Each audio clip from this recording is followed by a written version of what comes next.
It's Atlanta's #1 hip-hop station, Hot 107.9 at home for the Ricky Smiley Morning Show. Of course, you know it's your folk, B-High. Radio, shouted, stepping in the building. I got my big homie in this thing. Trendsetter DJ Sense, dope by accident. What's good with it, family? B-High, what's popping, man? Oh, man, feeling good, feeling great, man. I mean, y'all got a smash single on deck that we just got to talk about, man. It's Sense City. Tell me about it. Oh, man.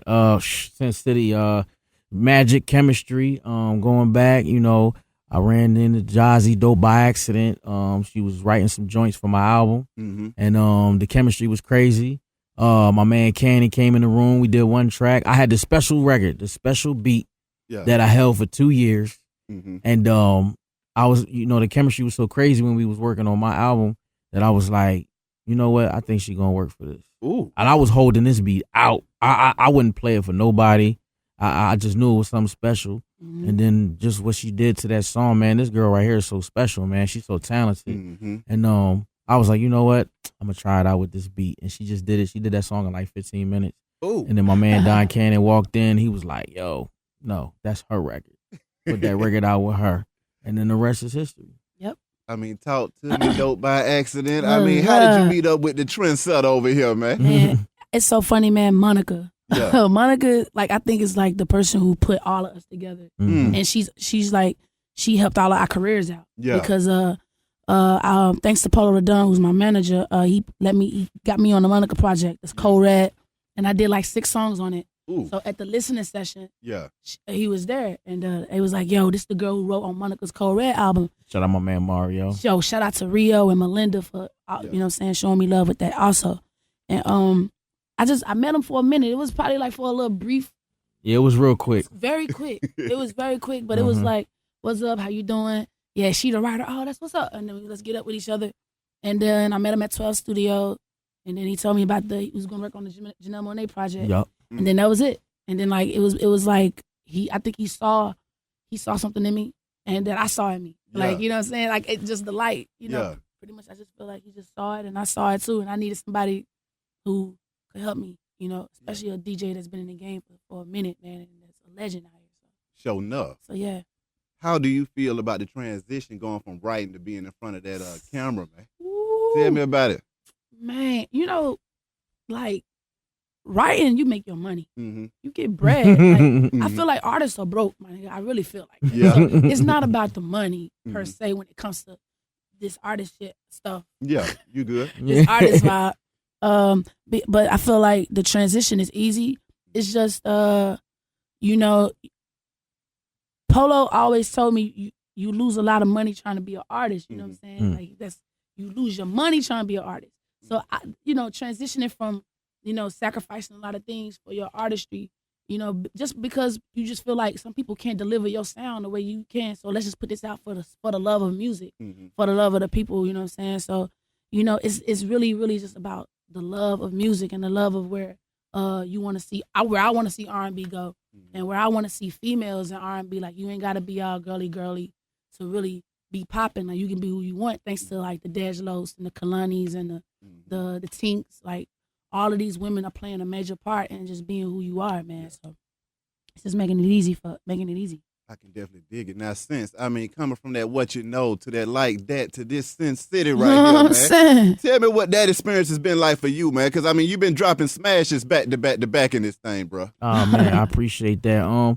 You know, it's funny because, you know, on the first 2 records, I had like A-list names on them. Yeah. And you know, and the response you get is always a little different. And then, you know, working with Dope by Accident, I call it DBA. You know, this is a brand new thing, but the funny thing is about this is that this is actually my proudest project. This is my proudest moment because, you know, that's why I like to call my name the trendsetter, because I like doing things and making those turns that nobody else would take and trying something new and different and just knowing and being ahead of the curve. And that's what this whole song, this whole chemistry with DBA is all about. It's just really just being at the head of the curve, man. And everywhere we go, when we play the song, you know, when people hear it, I mean, the response on the social media, the response Everybody on the mess internet. with it. I mean, they whole vibe just changed. Yeah. You know what I'm saying? Like, we just left a DJ meeting just recently, and you know, don't nobody know what we about to do. You know what I'm saying? I mean, I guess I got a little reputation for myself for delivering quality music. That's true. You know what I'm saying? And then when they hear what we doing, like, man, I'm just so proud of this song, man. And we just at the beginning right now. How do you feel, though, when you drop your music? Because, see, your music is not like other DJ records. You know, you got that rhythm and street thing going on over there. And, I mean, this is definitely on that line. This is the definition. If you wanted to, say if you wanted to Google rhythm and streets or Google the trendsetter movement, Google the trap soul or whatever you call it, the 2090s, you know what I mean? Like, this song and this lady right here, they pictures and definitions need to be right next to the picture. Right there, right next to it, right there. That's if you want to know what this sound, this wave is all about, that's it right here. And Sense City is the true definition of it. Defines that whole emotion. DBA, yes, sir. Sister, tell me how you got into the game, though.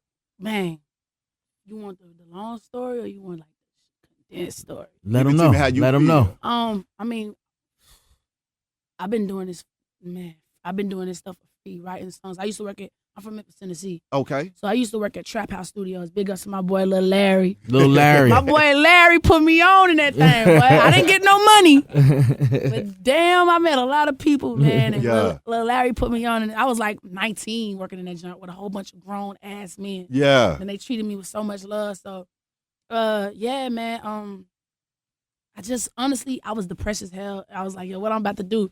Because I had just graduated college, man. Yeah. Like, my parents was like, I was the only one in my family to go to college. Like, my brother didn't go. My brother was incarcerated, and my sister, she had passed away. So so we couldn't, like, as far as like school, didn't nobody do that. So I wanted to give my parents that. Yeah, so I went to school. I graduated, depressed as shit. I was like, what I'm about to do? Yeah. Like, I was really going through a phase like, what I'm about to do now? Like, I did not know what I was about to do. So my boy who was with Timbaland in Miami, he hit me up like, yo, nigga, I need a writer for a week to come and work. And granted, he never heard my writing. He heard about me through Memphis, through the Trap House and through everybody in Memphis. Like, yo, who is this girl? My name was like around the streets in the M. He's like, yo, who is this girl that I'm hearing about? Never heard my writing. I never wrote to his shit. He flew me down. His manager flew me down. I was only supposed to stay a week with him and then I ended up staying 5 years in Miami. Dang. And I ended up staying 2 months with Missy and just Dang. I just started learning the game from Tim and Missy and like just being around these people and going to Justin Timberlake sessions and just like being a fly on the wall, man. And I was like, oh, it happened so fast. Like, I promise you, right when that day I got depressed and I was like, yo, I don't know what I'm about to do. Yeah. Everything changed that next month. It was so crazy. It was like everything changed. Now, you're not just going to say Timbaland and Missy and not break down the game that you got from them in that studio. Man, I mean, you learn a lot from the greats. Yeah. You know what I'm saying? Because you got to understand, they came from greats. They came from Devontae and that whole swing era.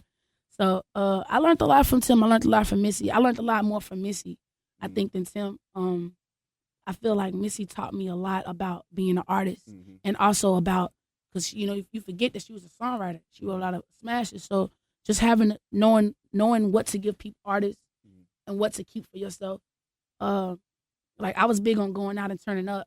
You know what I'm saying? When I used to come to town, I used to want to turn up or whatever. But she taught me a work ethic. Like, get your work, get your work. And I really appreciate her for, like, man, she was tough. But it was boot camp. She put us through boot camp. Yeah. You know what I'm saying? But it made me who I am. Like, I'm a student of the game. Yeah. Like, I'm really a student. And then, so it's like, even though I'm young, I've been a student of this shit for like 5 years. Yeah. Like 5 years of being broke, not having nothing, just being in the studio, wanting to work with these people. How did you feel when you was getting those first placements, though? Man, amazing. When I got my first placement was my first placement was actually this John named Mark Ballas. He's with Dancing with the Stars. Yeah. I did his whole album. And like that was crazy because I was getting syndication checks. Yeah. Like Dancing with the Stars, and she was on Ellen DeGeneres. I was seeing another side of money. I was like, ooh, okay. All right. This is a theory right here. I like this theory. So yeah, man. And then my next big one was Monica Just Right For Me. Yeah. And that's, that was when I was like, Polow texted me, he was like, yo, let me be your manager. I'm gonna make you rich as hell. Ooh. I was like, let's do it. Let's do it. Let's make it happen. I can definitely dig that. Now, trendsetter. Yeah. I mean, I see that you got somebody coming to the table. This sister right here gets busy. Yeah. So I know it's got to make your job that much more easier to get busy out here in these streets yourself? She inspires me, Talk to me. Cause she always remains the same. Her spirit is really motivated. You know what I'm saying? And she like more than just a business partner. She like my sister. Like, Yeah. You know what I'm saying?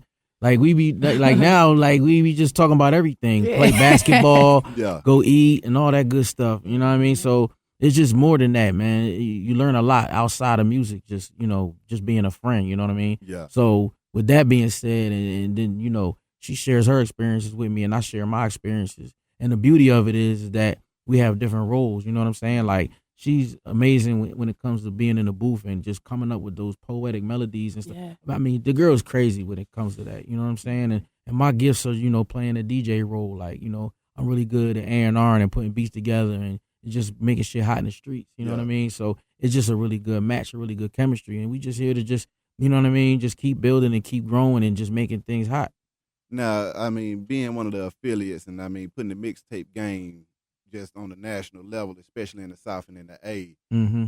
How do you feel like the game has changed from then until now? Because everyone is digital. Yeah. I can recall, I never told you this story, Trendsetter. But see, I was a young guy back at the underground Atlanta trying to go to the mixtape shops.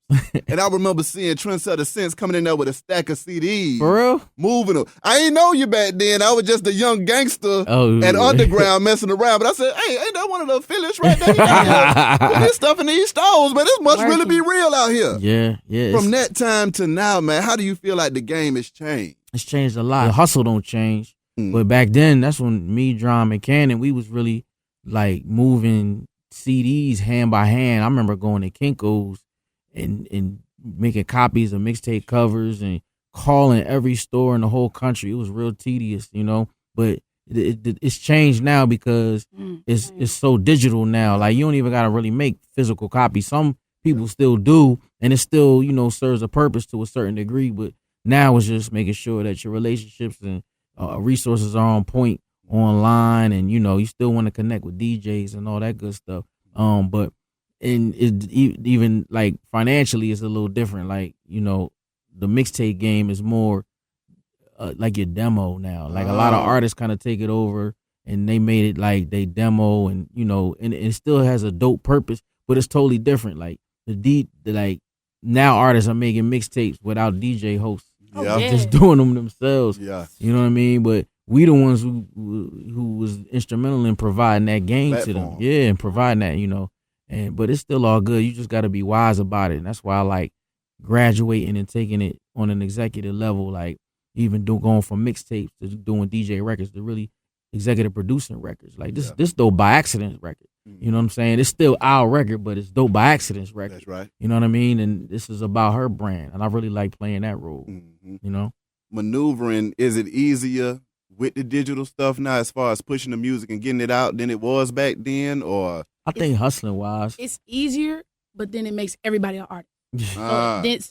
So what happens is the bullshit gets in the way. Yeah. Because it's so easy for everyone to be an artist, and then the good shit gets sidetracked. Yeah. You know what I'm saying?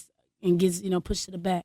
So it's a double-edged sword. Because then like niggas have to fuck with you if you was dope. DJ vouch for you. Okay. Yeah. But now anyone can be an artist, and it can be it's a lot of corny theories out there. Be like, like you know what I'm saying? So, yeah. You just gotta filter through it. Gotta filter through it. Now, what about the direct-to-consumer game, though? Without having to go through the major labels back in the day, the only way you could reach hundreds of thousands of folks was to go through a major. Yeah. Right now, you could pretty much click a button and you done hit 100,000 folks the same way. Mm-hmm. Yeah. How you living that? I do appreciate that because, it eliminates a little bit of the politics where somebody feel like they gotta give you some so-called answer because they sit in a so-called seat. Yeah. But when you directly to a consumer that just appreciate the music, then it really can determine what the quality behind your music really is. And that's what I really appreciate about this song that we put together. Because taking myself out of it, I still think it's an amazing song. Yeah, it is. No biasness involved, and then that's the beauty of what I like, like with the SoundClouds and things like that. Like it's an appreciation of music. Now it's just a consistent hustle behind it. And so we take that work ethic from when we first started with the whole affiliate situation and you just apply it to today's digital technology way of doing things. Sure enough. You know what I mean? DBA, how do you describe your sound and what is it that you want to bring to this here game? My sound, I call it 2090s. 2090s R&B. Just a mixture of today with the 90s. That's cold. Yeah.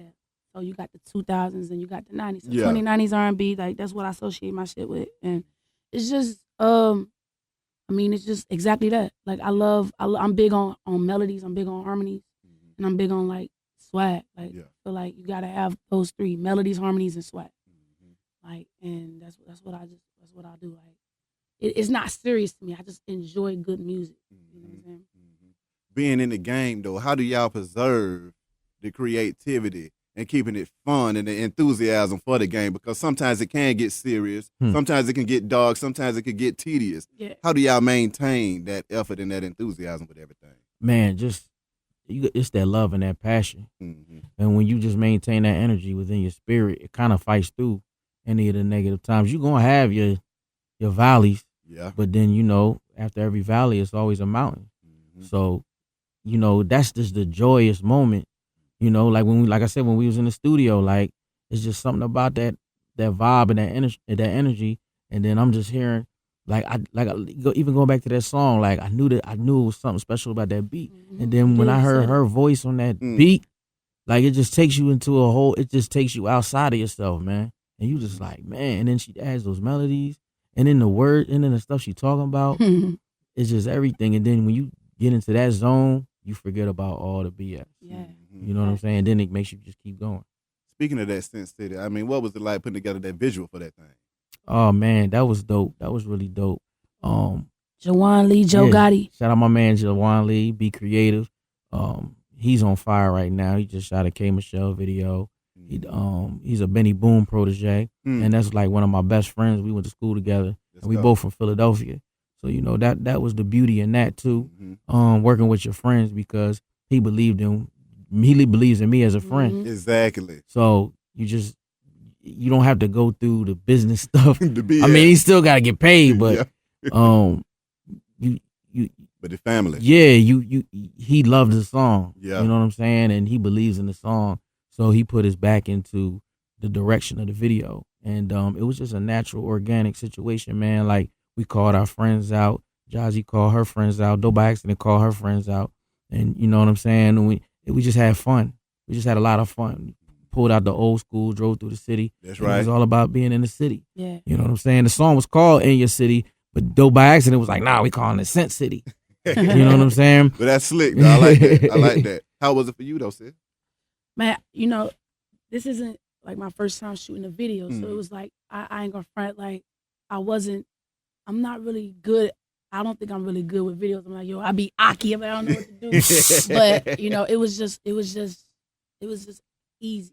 Yeah. Because I had all my homies with me. I had Sense by my side. Cannon came through. Yeah. My homegirls, Levi Johnson, Jamaica Craft, amazing group.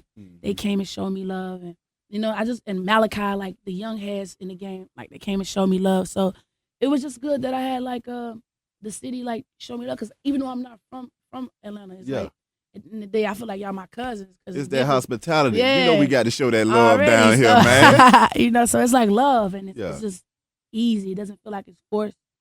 So yeah, it made the video easy.